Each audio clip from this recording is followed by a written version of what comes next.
The dinner date is a classic for a reason. There are few better ways to get to know somebody and enjoy their company than over a meal and a glass of wine. However, the restaurant that you choose for your dinner date can be a huge factor in whether the evening is a success or not. Your choice will not only say something about you, but the environment can help you both get into the romantic mood. So in this video, I'm going to help you navigate factors like price, cuisine, ambiance, and availability when choosing your restaurant. I hope that by the end of this video, choosing the restaurant for your date will feel fun and easy rather than another complicated part of the dating game.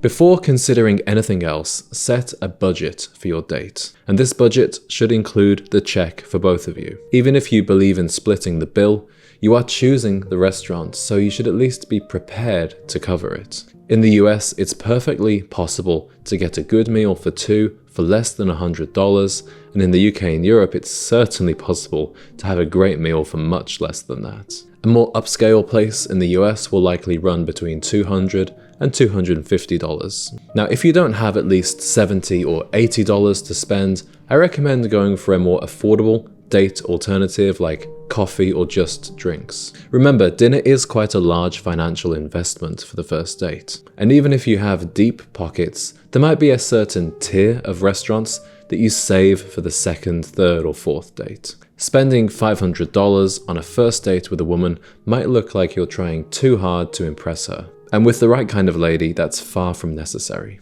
Now, before we continue, I want to take a moment to tell you about today's video sponsor, Factor. I love going out to restaurants, but it's neither affordable nor practical to eat out every night. At the same time, cooking at home takes a lot of time and leaves a lot of mess to clear up. That's why I love Factor, because they send restaurant quality meals to your door that can be heated up in just 2 minutes. Factor is a meal delivery service with over 35 meals to choose from and over 60 add-ons every week. You'll also receive 2 wellness shots with every order while you're an active subscriber. As for the meals, you can choose from 6 different menu preferences. So whether you're looking to manage calories, maximize protein intake, avoid meat, or simply eat a well-balanced diet, Factor has something for you. The meals are fresh, never frozen, and come delivered to your door every week. I have been a paying customer of Factor long before they were interested in working with me. So when I got the chance to tell you about this brand,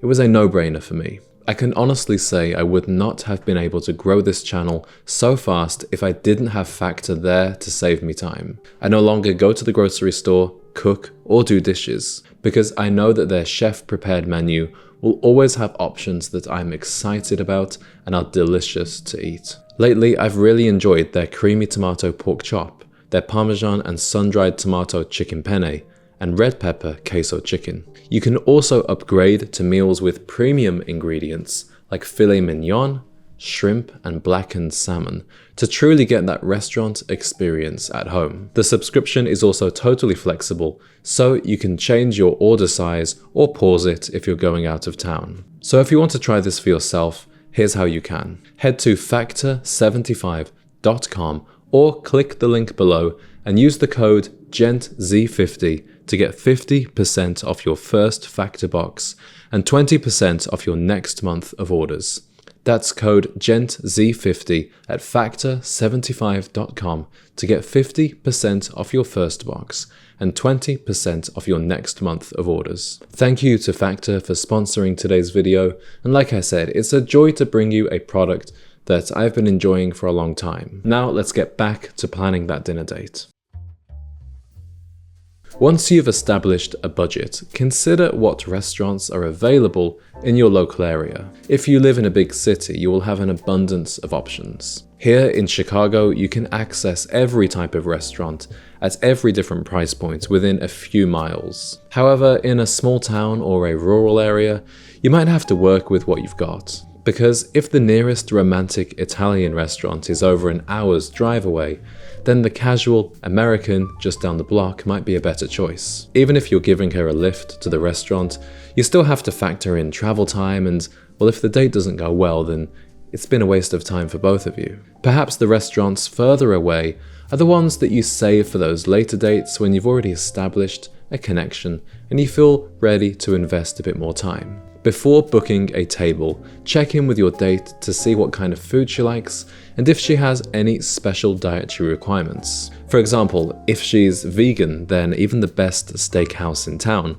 will leave her rather unimpressed. On the other hand, she might express a preference for a particular type of cuisine. However, if she's open to anything, consider which type of restaurants might be the most romantic. Italian restaurants are normally a wise move for first dates because they have a relaxing ambiance and a diverse menu that caters to everyone. However, somewhere like a ramen shop, hamburger joint, or Indian restaurant might be a little less conducive to sexy moments. Now I just want to take a minute to talk about chain restaurants. Although they are less common in Europe, chain restaurants are a big thing here in America, especially in small towns and rural areas. In fact, in some places, you will have very few options that aren't a chain. This was a big topic of conversation in the dating world last year because there was a viral video of a woman complaining that her date took her to Cheesecake Factory.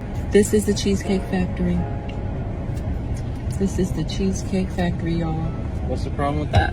This is a chain restaurant. The problem with chain restaurants isn't necessarily that they aren't expensive enough or the food isn't good enough, but rather it doesn't make for a very special evening. It communicates to her that you didn't put very much thought into your restaurant choice. What's more, these restaurants often lack ambiance and they cater more to families than to couples. So my advice would be to avoid chain restaurants where you can, and even in a small town, look for an independently owned place that might provide more of a memorable experience.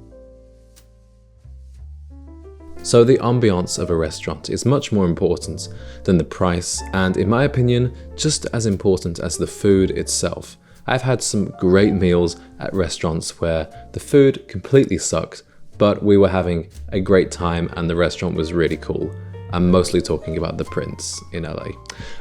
You want to choose a place with an atmosphere that allows you to relax, enjoy the conversation, and hopefully sink into a romantic mood. The most important thing is that it isn't too loud. So sports bars, crowded pubs, and restaurants with loud music are often a bad choice. When making your reservation, I recommend that you specifically ask for a quiet table. You can even tell them that it's for a date and they will totally understand, be happy to accommodate you. The lighting and decor of the restaurant also form a large part of the ambiance. If you haven't been there before, look at some online photos and see, is it dimly lit with cozy red booths and white tablecloths? Or is there strip lighting, 50 TVs and laminated menus? Think about this, if the date goes well, is this the kind of place I can see myself cozying up with her? Or is it more the kind of place to go with friends? And finally, if you're in a warm climate or it's summer, consider whether you might want a table outside. For example, in my city, there are restaurants all along the riverfront with tables outside that would provide a very romantic setting. However, some people don't like eating outside, so I would check in with your date if she's cool with that before making the reservation. The best laid plans of mice and men often go astray, and whatever amazing restaurant you found, you might have to accept that they can't fit you in on the night that you've planned your date. In a big city, getting a dinner reservation is a game and even a show of status. Maybe you can afford to take her to the swanky steakhouse on Saturday, but they're booked up weeks in advance. Often when dating, we're making plans for only a few days ahead, so our options are a little more limited. Consider which restaurants are more likely to have tables at short notice. Often these are places that are a little less exclusive. I think you will have gathered from this video that finding the right restaurant for a date, it's a bit of a balancing act. You want to choose somewhere that has good food, nice ambiance, and provides a memorable experience. At the same time, there's no need to blow your budget in one night, and many of the best restaurants won't be available within a few days' notice. Once you've found a reliable restaurant that ticks all of the right boxes, you might want to use that as your first date's restaurant. And being a regular, getting to know the staff, will help you get good treatment on your dates. Gentlemen, I wish you every success in your dating life, but choosing the right restaurant is just the first step. The way you behave at the dinner table can either be a big turn on or a massive turn off. Luckily, I have you covered. Check out the video I made about 8 restaurant etiquette mistakes that a gentleman never makes. This covers everything from table manners to how to treat the waitstaff to paying the bill. Thank you for watching today's video, and I'll see you in the next one.